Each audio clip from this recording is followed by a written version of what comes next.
To,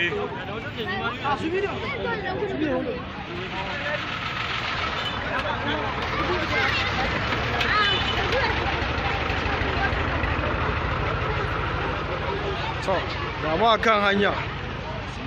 Ga Usman. Akwai wuta fa. Kun ga yadda muke wahala ko? So hakuri za ku ci gaba da yi da mu. Yawwa haka muke fama.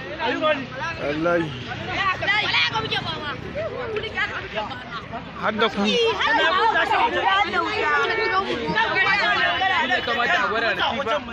Kuma za. Ai da tiba ya kamata a gwada ai.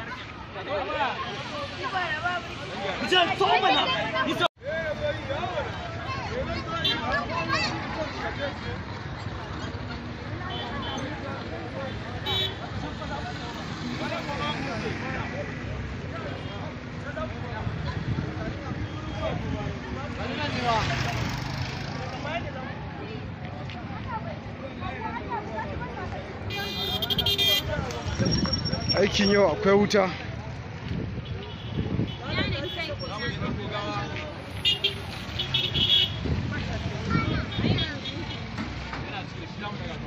Me za ku yi da wannan makaran?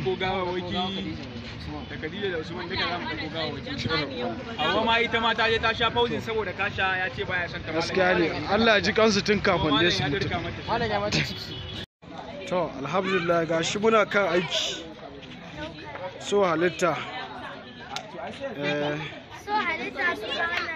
So halitta kace? Eh? So kisa ne, wannan ai so bala'i ne.